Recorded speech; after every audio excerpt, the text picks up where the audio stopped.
प्रभु में प्यारे बहन और भाइयों, आप सबको जय मसीह की। और मैं खुदावंद से दुआ करता हूं कि आप सब लोग खैरियत से होंगे और खुदावंद का शुक्र करें कि उसने आज हमें एक और समय दिया, एक और मौका दिया खुदावंद के पास आएं और उसके पवित्र और मधुर वचन को सुने। बहन और भाइयों, जैसे कि आपको मालूम है कि आजकल हम पुराने नियम की आखिरी तीसरी किताब, जिसको हैगे भविष्यदाता ने लिखी, उस पर अपना ध्यान फोकस कर रहे हैं, विचार कर रहे हैं। और इस पुस्तक में सिर्फ 2 अध्याय हैं, जो मैंने आपको बताया, 2 चैप्टर हैं, और कुल मिला के इसमें 38 वर्सेस हैं, 38 आयतें हैं। और इन 2 चैप्टरों में हैगे नबी ने 4 सरमन, 4 संदेश दिए। 2 संदेश आपने पिछले 2 संडेज में सुने और आज हम उनके तीसरे सरमन पर अपना गौर करेंगे, कि तीसरे संदेश पर। और उसमें हम देखेंगे कि जैसे इस पुस्तक में परमेश्वर के मंदिर को, उसके भवन को बनाने का नबी हैगे को परमेश्वर ने आदेश दिया कि लोगों को बताएं। परमेश्वर के जो लोग थे, बनी इसराइल, जो गुलामी से छूट करके इसराइल देश में आए थे, और मंदिर जो था वो टूट गया था, खंडरों में बिखर गया था। और इसी हैकल को, इसी मंदिर को बनाने के लिए परमेश्वर ने हैगे नबी को भेजा कि वो लोगों को बताए कि परमेश्वर की आज्ञा मानने। और आज हमारा बाइबल का जो पाठ है, स्क्रिप्चर रीडिंग, वो हैगे नबी की पुस्तक, उसका 2 अध्याय और उसकी 10 से 19 आयत तक। पिछली बार आपने 2 से 9 आयत तक में संदेश सुना। आज हम इन 10 से 19 आयतों पर गौर करेंगे। Haggai chapter 2 beginning from verse 10 to 19। और इसमें हम देखेंगे परमेश्वर की आज्ञा मानने पर परमेश्वर आशीर्वाद देने का वायदा करते हैं। परमेश्वर आज्ञा मानने पर आशीर्वाद देने का वायदा करते हैं। God promises blessings on obedience. तो प्रभु यीशु में प्यारे बहन और भाइयों, एक बार फिर आप सब लोगों को जय मसीह की। जैसा कि आपको मालूम हो कि आजकल हम हैगे भविष्यदाता की पुस्तक पर अपना ध्यान दे रहे हैं, और आज हम इस पुस्तक के 2 अध्याय की 10 आयत से लेकर 19 आयत तक, वर्सेस 10 to 19 पर अपना ध्यान फोकस करेंगे, जिसमें हम जानेंगे कि परमेश्वर अपना हुक्म मानने वालों को आशीर्वाद देने का वायदा करते हैं। God promises blessings on obedience. अजीजों, शादी के रिश्ते में 2 पहलू होते हैं, 2 साइड्स। हस्बैंड एंड वाइफ, पति और पत्नी। पति अपनी पत्नी को उन वायदों को जो उसने परमेश्वर और उसकी कलीसिया के सामने लिए थे, उन वायदों और कर्तव्यों, ड्यूटीज के साथ खुद को उस बंधन में, शादी में, इन वायदों को देता है। और इसी तरह पत्नी भी अपने पति को वचनों और कर्तव्यों के साथ इन वायदों को देती है। तो ऐसा ही रिश्ता परमेश्वर का उसके लोगों के साथ है। परमेश्वर ने अपने लोगों के साथ बड़ी सहनशीलता और प्रभुता के साथ अपना संबंध, अपना रिश्ता स्थापित किया है, अपना रिश्ता कायम किया है। पर परमेश्वर इस रिश्ते को परिभाषित करते हैं। परमेश्वर इस रिश्ते को परिभाषित करते हैं, डिफाइंस दिस रिलेशनशिप। और ये रिश्ता एक वायदों और कर्तव्यों का है। परमेश्वर खुद को उसे मसीह में देते हैं और वह उसे प्यार और आज्ञाकारिता के साथ जवाब देने के लिए बुलाता है। नबी हैगे के जरिए से प्रभु अपने पापी लोगों को तक पहुंचते हैं। हैगे नबी के द्वारा परमेश्वर उन लोगों के पास जो पाप में फंसे हुए थे उनके पास पहुंच रहे हैं और उन्हें विश्वास और आज्ञाकारिता में अपने पास लौटाने के लिए वापस बुला रहे हैं। उनके मिस्र से निकलने के बाद परमेश्वर उनकी वापसी में अपना आशीर्वाद देने का वायदा करते हैं। अगर हम आयत 19 में वर्ष 19 में परमेश्वर कहते हैं, परंतु आज के दिन से मैं तुमको आशीर्वाद देता रहूँगा। अगर हम हैगे नबी की पुस्तक उसके दूसरे अध्याय की 19वीं आयत देखें तो परमेश्वर वहाँ उन लोगों को आशीर्वाद देने का वायदा करते हैं और कहते हैं मैं तुमको आशीर्वाद देता रहूँगा। और यही आयतें 10 से 19 में भविष्यदाता हैगे अपने तीसरे उपदेश, अपने तीसरे सरमन में कहते हैं। तो हम देखेंगे नंबर 1, परमेश्वर ने अपनी आशीषें क्यों रोक रखी। अगर हम 10 से 14 आयत पढ़ें तो हमें पता लगेगा कि परमेश्वर ने अपनी बरकतें, अपनी आशीषें उन लोगों पर क्यों रोक रखी थी। नबी हैगे उस जगह पर प्रचार कर रहे हैं जहाँ प्रभु के भवन का दोबारा निर्माण किया जाना है। आयत 18 में हम पढ़ते हैं कि लोग नींव रखने की सेवा के लिए एक साथ इकट्ठा होते हैं। और अगर हम वापस जाएं आयत 10 में तो हमें पता चलता है कि हैगे भविष्यदाता अपना संदेश कब देता है, दूसरे वर्ष के 9वें महीने के 24वें दिन। और ये उसका पहला संदेश देने के ठीक 3 महीने के बाद का है। अगर हम हैगे नबी के चैप्टर 1 आयत 15 देखें तो हमें इस बात का पता चलता है। और आयत 10 दूसरे अध्याय की आयत 10 के अनुसार ये दिसंबर के मध्य की बात है, दिसंबर महीने के बीच की बात है कि बीज बोया गया, खलियान में कोई बीज नहीं बचा है, ये अब ज़मीन में है। सर्दियों के महीने यहाँ पर हैं और वो लोग अब मार्च और अप्रैल की बारिश का इंतज़ार कर रहे हैं। वो इस बात को देखने के लिए कि फसल कैसी है। बहनों और भाइयों, परमेश्वर यहोवा इस अवसर का उपयोग मंडली में याजकों के अधिकार को उठाने के लिए करते हैं। ये शिक्षक हैं, ये टीचर हैं जो परमेश्वर के वचन को सिखाते और लागू करते हैं, ये याजक।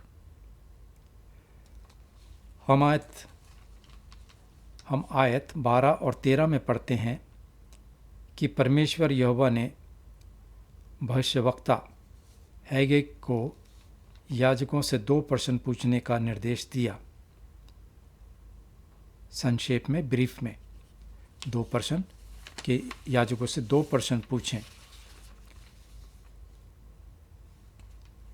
पहला आयत 12 में परमेश्वर यहोवा हैगे नबी से कहते हैं कि याजकों से इस बात की व्यवस्था पूछ कि यदि कोई अपने वस्त्र के आंचल में पवित्र मांस बांधकर उसी आंचल से रोटी पकाए हुए भोजन व दाख मधु व तेल व किसी प्रकार के भोजन को छुए तो क्या वो भोजन पवित्र ठहरेगा? ये प्रश्न परमेश्वर ने हैगे नबी से कहा कि ये याजकों से ये पहला प्रश्न पूछो कि क्या ये चीज़ें, क्या ये भोजन वस्तु पवित्र ठहरेगी? और याजकों ने नबी को उत्तर दिया, नहीं। ये सवाल हमारे कानों को सुनने में अजीब लग सकता है, लेकिन पवित्र मांस या बलि के जानवरों के बचे हुए, ये बात उस जो बलि के चढ़ती थी मेमने की, उसके बचे हुए मांस, क्योंकि वो मांस परमेश्वर को चढ़ाया जाता था, वह मेमना परमेश्वर को, तो वो पवित्र था और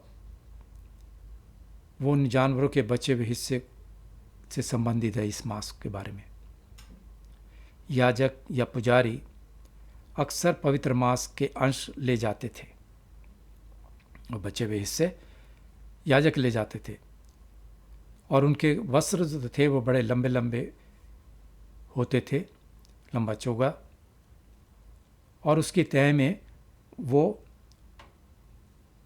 मांस के हिस्सों को ले जाते थे। और अगर ये मांस दूसरे मुख्य खाने की वस्तुओं को छूता है, जैसे गेहूं, दाख मधु या जैतून का तेल, वह खाने की वस्तु, ये चीज़ें पवित्र नहीं होंगी।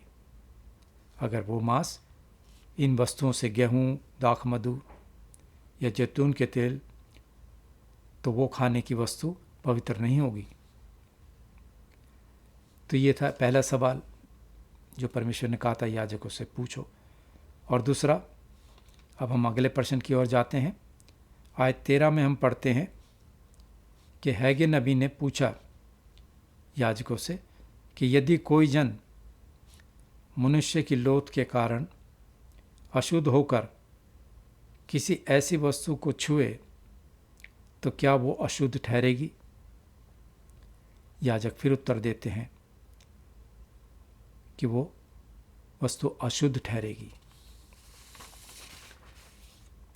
पवित्र बाइबल में पुराने नियम में अगर हम गिनती नामक पुस्तक उसका 19वां अध्याय और उसकी 11 आयत हमें ये बात बताती है कि जो किसी मनुष्य की लोथ छुए वो 7 दिन तक अशुद्ध रहे।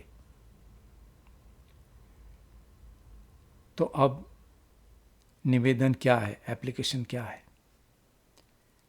आयत 14 में हैगे नबी ने कहा, परमेश्वर यहोवा की ये वाणी है।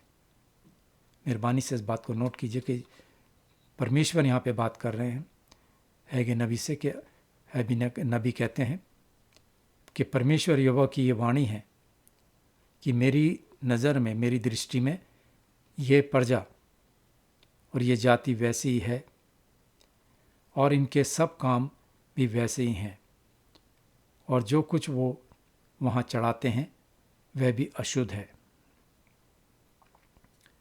यहाँ पर एक बात नोट करने की है अजीज़ों कि परमेश्वर पहले तो इनको अपने लोग कहते हैं, मगर यहाँ पर हम देखते हैं कि परमेश्वर ने कहा कि मेरी नज़र में, मेरी दृष्टि में ये प्रजा और ये जाति वैसी ही है और इनके सब काम भी वैसे ही हैं, और जो कुछ वो वहाँ चढ़ाते हैं वेदी में, वो सब अशुद्ध है, नापाक है। ध्यान दे, परमेश्वर यहोवा कहते हैं कि ये प्रजा और ये जाति परमेश्वर ये कहते हैं कि ये प्रजा और ये जाति। परमेश्वर ये नहीं कहता मेरी प्रजा। परमेश्वर अपने आप को अपने पवित्र लोगों से दूर कर रहे हैं। उनसे दूर हो रहे थे परमेश्वर, क्योंकि उनके काम अशुद्ध थे। परमेश्वर अपने आप को अपने पवित्र लोगों से दूर कर रहे थे। उनके साथ उसके रिश्ते में, अपने रिश्ते से वो उनके साथ दूर हो रहे थे। वो क्यों? ये एक सवाल है। क्योंकि परमेश्वर की आज्ञा ना मानने से वे अशुद्ध हो गए थे, क्योंकि उन्होंने परमेश्वर के हुक्म को नहीं माना। और जो कुछ वो छूते थे, यानी भेंट, उनके अपने हाथ का काम, सब कुछ अशुद्ध हो जाता था। अगर हम नीति वचन प्रोवर्ब्स 28 उसके 9 आयत में लिखा है, जो अपना कान व्यवस्था सुनने से फेर लेता है, उसकी प्रार्थना घृणित ठहरती है। जो अपना कान परमेश्वर के व्यवस्था, उसके कानून सुनने से अपने कान फेर लेता है, उनकी बात नहीं सुनता, तो उसकी प्रार्थना परमेश्वर घृणित ठहराता है। अजीज़, दुख की बात है कि पाप और सभी कामों को और उसके सभी काम को प्रभावित करता है पाप। यहाँ तक कि हमारी प्रार्थना, हमारी इबादत को भी वो प्रभावित करता है। यहाँ परमेश्वर के लोग परमेश्वर के घर का पूर्ण निर्माण करके उसके राज्य की खोज नहीं कर रहे थे। वो, जैसा कि मैंने पहले भी आपको बताया, कि वो परमेश्वर के भवन के बारे में इतने सीरियस नहीं थे बनाने के, बल्कि वो अपने घरों को, अपने खेतों को, इनके बारे में ज़्यादा वो पहला स्थान दे रहे थे। उनके लिए अन्य दूसरे काम पहले थे। समस्या मन और परमेश्वर की बातों के प्रति उनके एटीट्यूड की थी। और अगर कोई अपने पूरे मन से परमेश्वर यहोवा की सेवा करने की कोई मन से इच्छा ना हो, तो परमेश्वर के भवन बनाने का क्या लाभ, या परमेश्वर के भवन का क्या लाभ, या क्या भला? क्योंकि मन से जब इच्छा नहीं होगी, इसी तरह से हमारी प्रार्थना की है। अगर हम मन से प्रार्थना करेंगे तो परमेश्वर हमारी प्रार्थनाओं को सुनते हैं। सिर्फ होठों की सेवा, ये नहीं कि हम सिर्फ अपने होठों से परमेश्वर की हमद व सिताइश करें, या भेंट, या अपने दिल से नहीं। हृदयहीन दिनचर्या के धर्म में परमेश्वर कोई आनंद नहीं लेते। परमेश्वर हमारे को जानते कि हम कितने परमेश्वर के नज़दीक हैं। प्रभु का सबक ये है कि चर्च में संक्रामक है, और जो पूरे जीवन में फैलता है, कलीसिया में, ये बात, और हमारे काम और परिवार को उस पर असर डालता, उसको प्रभावित करता है।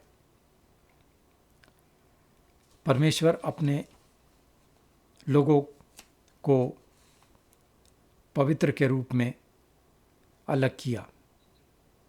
परमेश्वर ने अपने लोगों को सेट अपार्ट किया, उनको पवित्र के रूप में अलग किया, लेकिन उन्हें अपना जीवन जीने की, इसलिए परमेश्वर उनको अपना जीवन जीने की इजाज़त नहीं देते जैसा वो चाहते हैं।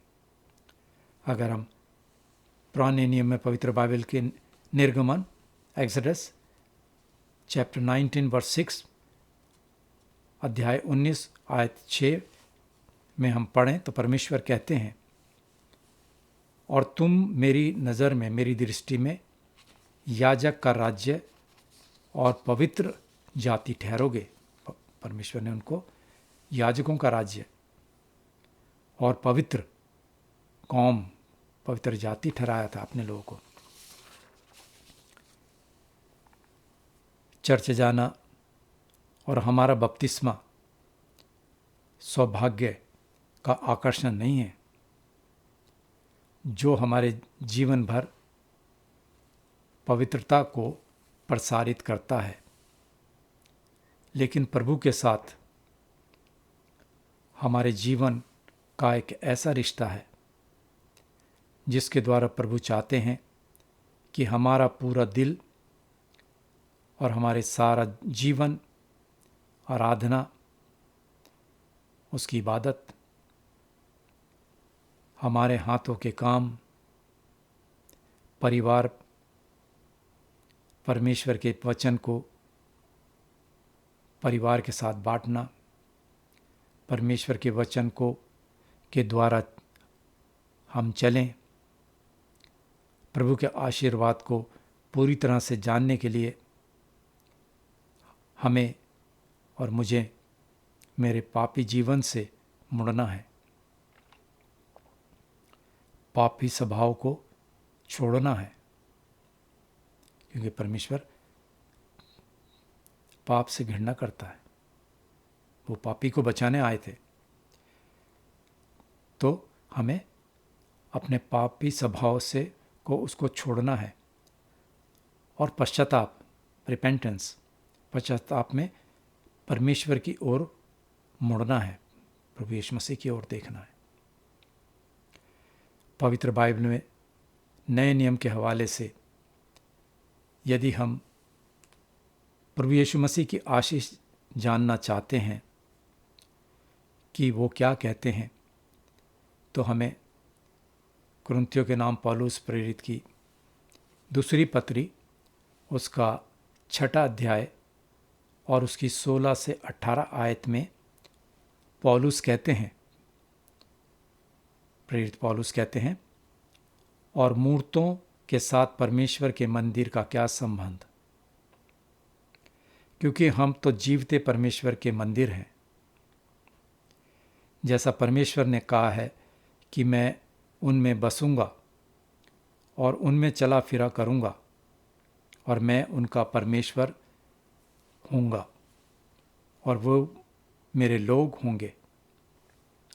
इसलिए प्रभु कहते हैं कि उनके बीच में से निकलो और अलग रहो और अशुद्ध वस्तुओं को मत छुओ, तो मैं तुम्हें ग्रहण करूँगा, मैं तुम्हें कबूल करूँगा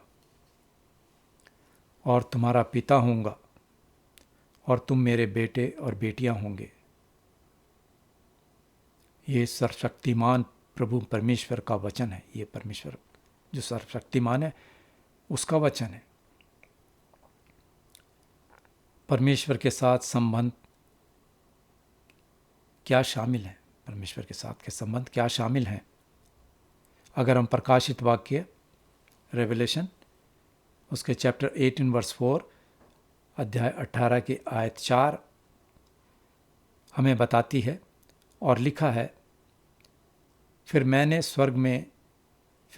स्वर्ग से किसी और का शब्द सुना कि हे मेरे लोगों, उसमें से निकल आओ कि तुम उसके पापों में भागी ना हो और उसकी विपत्तियों में से कोई तुम पर आ ना पड़े।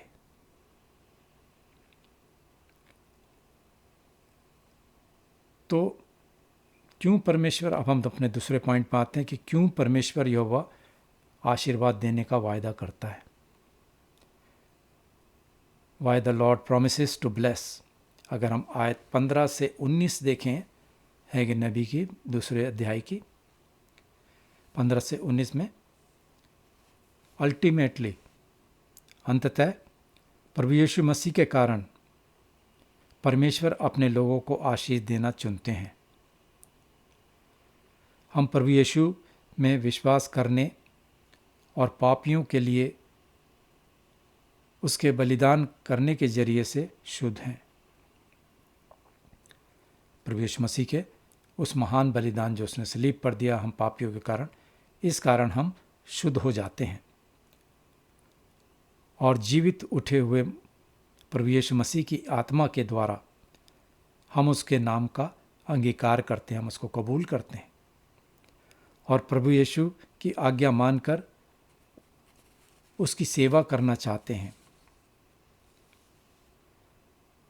तो अजीज़ो बख्शदाता है कि दिनों में परमेश्वर के लोगों के साथ क्या गलत हुआ, ये एक सवाल है और इसका जवाब है सब कुछ उनकी अशुद्धता के कारण। उन्होंने परमेश्वर की हुक्मअदूली की और जब परमेश्वर ने उनको शुद्ध ठहराया, मगर उन्होंने अपनी अशुद्धता के कारण वो परमेश्वर से अलग हुए। आयत 15 में परमेश्वर के लोगों से ये कहा जाता है कि अब सोच विचार करो कि आज से पहले, यानी वो 16 साल के बाद से, जो कि 16 साल हो गए थे इस मंदिर को ना बनने से, नींव रखने के बाद कोई मंदिर नहीं बना, जो कि 538 BC ईसा पूर्व में इसकी नींव को फिर से शुरू करने से पहले की बात है ये। अगर आयत 16 हम देखें, वहाँ खराब कृषि होने के 2 कारण दिखते हैं। वहाँ पे फसल जो नहीं हुई उसके 2 कारण हम देखते हैं आयत 16 में, और उसके 2 उदाहरण मिलते हैं, 2 एग्जाम्पल्स मिलते हैं। और वो 2 एग्जाम्पल्स, वो दो उदाहरण क्या हैं? तो वह है कि लिखा है कि उन दिनों में जब कोई अन्न के 20 नपुओं की आशा से जाता था, तब वो 10 ही पाता था। और जब कोई दाखरस के कुंड के पास इस उम्मीद से जाता था कि 50 बर्तन भर निकाले, तब 20 ही निकलते थे। यहाँ ढेर या हीप शब्द का अर्थ कटे हुए अनाज से है। उन्हें इस्तेमाल करने के योग्य अनाज के 20 नपुओं की उम्मीद कर रहे थे, लेकिन उनको 10 ही पाते थे। लेकिन क्वालिटी बहुत ख़राब थी। और यही हाल अंगूर की फसल के साथ भी था। जब कोई दाखरस के कुंड के पास इस उम्मीद से जाता था कि 50 बर्तन भर निकाले, तब 20 ही निकलते थे। बहनों और भाइयों, फसल इतनी ख़राब क्यों थी? क्या ये सिर्फ खराब मौसम के कारण? इसके लिए हमें आयत 17 देखनी पड़ेगी, जिसमें परमेश्वर कहते हैं कि मैंने तुम्हारी सारी खेती को लू और गेराउई और ओलोग से मारा, तो भी तुम मेरी ओर ना फिरे। जो फसल थी वो परमेश्वर ने खराब की। गर्म हवा से, लू से, बारिश ना होना, ओलों से खराब की, तो भी वो लोग परमेश्वर की ओर नहीं फिरे, अपने पापों का पश्चाताप नहीं किया। और ये परमेश्वर की वाणी है, परमेश्वर का शब्द है। परमेश्वर यहोवा दूसरे शब्दों में कह रहे हैं कि मैंने तुम्हारे सब कामों के विषय में तुम्हें मारा है। परमेश्वर ने उनसे प्यार किया। हमारा परमेश्वर दयालु है। इतना होने पे भी परमेश्वर ने उनसे प्यार किया। ये परमेश्वर उनका ध्यान यहाँ पर परमेश्वर उनका ध्यान अपनी तरफ खींच रहे, आकर्षित कर रहे हैं और उसकी ओर मुड़ने तथा परमेश्वर के साथ एक ब्लेसिंग संबंध, एक धन्य संबंध, रिश्ता में रहने का ये परमेश्वर का तरीका था। क्या वह परमेश्वर की ओर मुड़े? लेकिन उन्होंने नहीं किया, वो परमेश्वर की ओर नहीं मुड़े। एक पिता के रूप में परमेश्वर बच्चों पर प्रेमपूर्ण अनुशासन का प्रयोग करते हैं, इस्तेमाल करते हैं, और ऐसा वो इसलिए करते हैं क्योंकि परमेश्वर अपने बच्चों से प्यार करता है। इब्रानियों की अगर हम पत्री देखें और उसके 12 बाब की 6 आयत, तो हमें पता चलता है, वो आयत हमें बताती है और लिखा है, क्योंकि प्रभु जिससे प्रेम करता है उसकी ताड़ना भी करता है, और जिसे पुत्र बना लेता है उसको कोड़े भी लगाता है। क्योंकि जिससे प्रभु प्रेम करता है उसको डांटता भी है, और जिसको अपना बेटा बना लेता है उसको वो कोड़े भी लगाता है। यही अगर हम यूहन्ना की इंजील देखें, उसके 15 बाब की 2 आयत में लिखा है, और प्रभु यीशु कहते हैं, ये प्रभु यीशु मसीह के वचन है, जो डाली मुझ में है और नहीं फलती उसे वह काट डालता है, और जो फलती है उसे वो छांटता है ताकि और फल दे।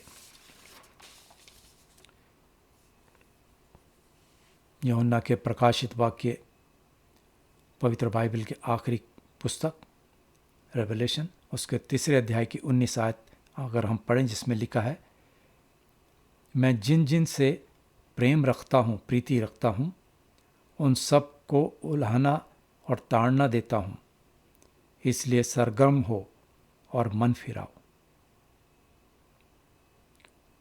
अजीजों, हम फिर हैगे नबी की पुस्तक उसके 2 अध्याय की 18 और 19 आयत को देखेंगे, और पास्ट यानी अतीत में जो कुछ हुआ था उसे देखकर हैगे नबी फिर कहते हैं, वो कहते हैं, अब सोच विचार करो,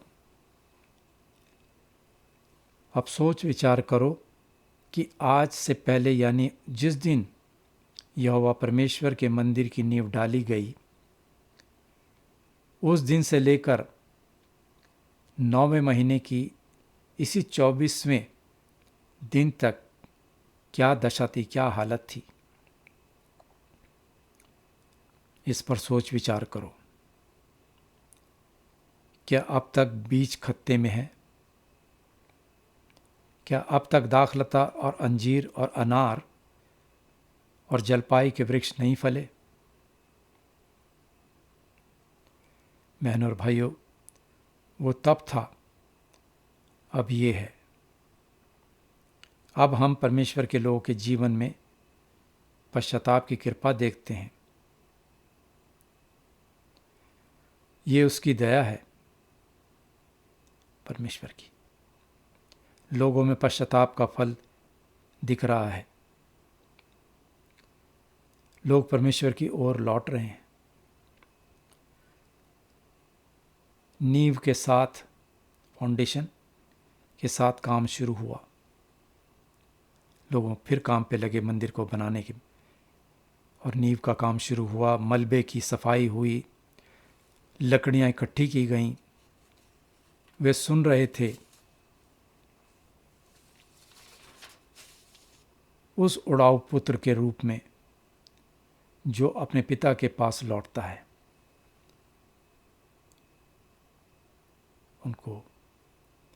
उनकी हालत ऐसी थी, जो बेटा अपने पिता से दूर चला गया था और सारा माल उसने गलत सोबत में खर्च कर दिया था।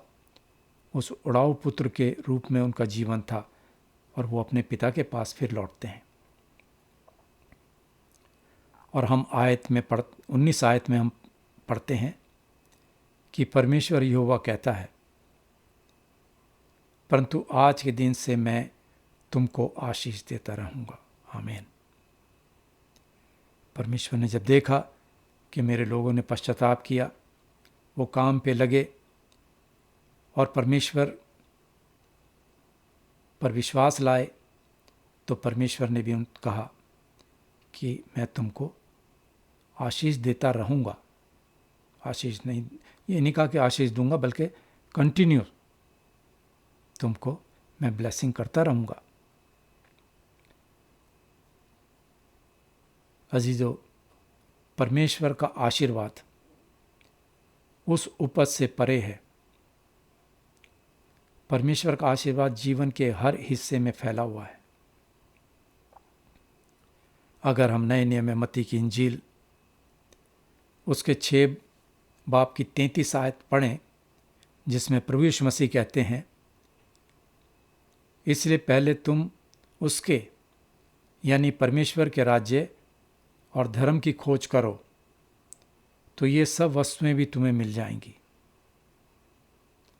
तो हमें पहले परमेश्वर के राज्य की, कि प्रभु तेरा राज्य आए और उसके राज्य की इंतज़ार में रहें,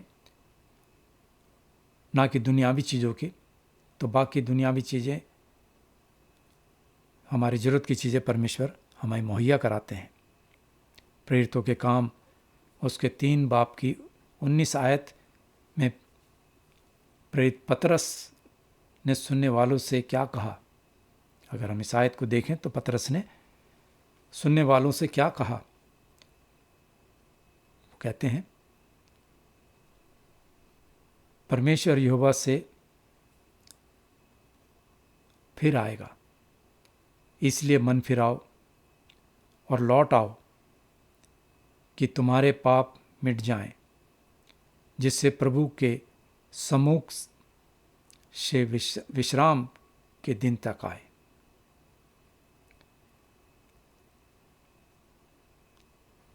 तो हम आगे की चर्चा के लिए फॉर फर्दर डिस्कशन मैं आपको फ्लैशबैक में ले जाऊं कि उस समय हैगे नबी के टाइम में जब लोग मंदिर का निर्माण कर रहे थे, तो आपने पढ़ा होगा कि सिविल मैजिस्ट्रेटों ने परमेश्वर के लोगों से कहा कि वो मंदिर बनाने का काम बंद कर दें। क्यों? क्योंकि उन्होंने उसे राज्य की सिक्योरिटी, सुरक्षा के लिए खतरे के रूप में देखा था कि अगर मंदिर का निर्माण होगा तो इससे राष्ट्र को खतरा होगा। तो वहाँ के मजिस्ट्रेट जितने थे, उन्होंने इस काम को बंद करने की आज्ञा दी। नबी हैगे के तीसरे संदेश, तीसरे सरमन के सिद्धांतों को लागू करते हुए सिविल मजिस्ट्रेट द्वारा लगाए गए आदेशों और प्रतिबंधों के संबंध में चर्च की जिम्मेदारी क्या है। अब हम आज के हालात पे आते हैं कि जैसे आजकल हालात हैं कि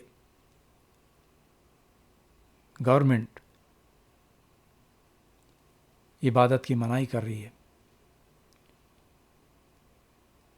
तो हमारे एक चर्च की क्या जिम्मेदारी है, एक क्या रिस्पॉन्सिबिलिटी है।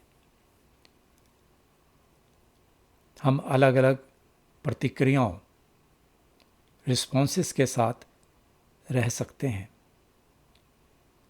लेकिन चर्च में परमेश्वर की इबादत करने की आज्ञा से हमें समझौता नहीं कर सकते और नहीं करना चाहिए। चर्च में परमेश्वर हमें इबादत करने के लिए बुलाते हैं और चर्च के चल रहे निर्माण के साथ हमें लोगों को परमेश्वर के वचन की शिक्षा देनी है। मेरे भाइयों, अब हर एक विश्वासी का कर्तव्य है आप जिस चर्च में भी जाते हैं वहाँ के पासवान से, पादरी साहब से, अगर परमेश्वर ने आपको जो भी टैलेंट्स दिया है, जो भी योग्यता दी है, उसमें अगर आपको शिक्षक हैं, अगर आप शिक्षा दे सकते हैं तो अपने पादरी साहब को अपने हुनर को बताएं। फेलोशिप रखनी है, एक दूसरे से बीमारों की मदद करनी है, उदास और अकेले जो हैं लोग, उनको दिलासा देनी है। अगर हम ये छोटे छोटे, बल्कि मैं इसको छोटा नहीं कहूँगा, बल्कि अगर हम इन कामों को एक जिम्मेवारी के तौर पे दें तो यही हमारी सेवा होगी कि हम किस तरह से अपनी कलीसिया को बढ़ाएं, एक दूसरे की मदद करें। जो लोग बीमार हैं उनके पास कोई अगर नहीं है तो उनके पास जाएं। अगर उनको राइड की ज़रूरत है, उनको हॉस्पिटल जाने की ज़रूरत है, आप उनके साथ जाएं। कोई अकेले हैं, उदास हैं, उनसे बातचीत करें, उनको परमेश्वर का वचन बताएं। तभी हम सच्चे मन से प्रभु की सेवा कर सकते हैं और तभी परमेश्वर हमारे पापों को भी क्षमा करते हैं, जब हम सच्चे मन से प्रभु की ओर मुड़ते हैं, उनकी ओर देखते हैं और सलीब को देखते हैं कि प्रभु यीशु मसीह ने अपना कीमती खून बहा के हम सब पापियों को बचाया। तो मेरी आपसे यही दरख्वास्त है कि आप लोग प्रभु के वचन में रहिए, रोज़ाना प्रार्थना कीजिए, एक दूसरे की सेवा में आगे बढ़िए। मैं दुआ करता हूँ कि आने वाला वीक आप सबके घरों में शांति से भरा हो। आमीन।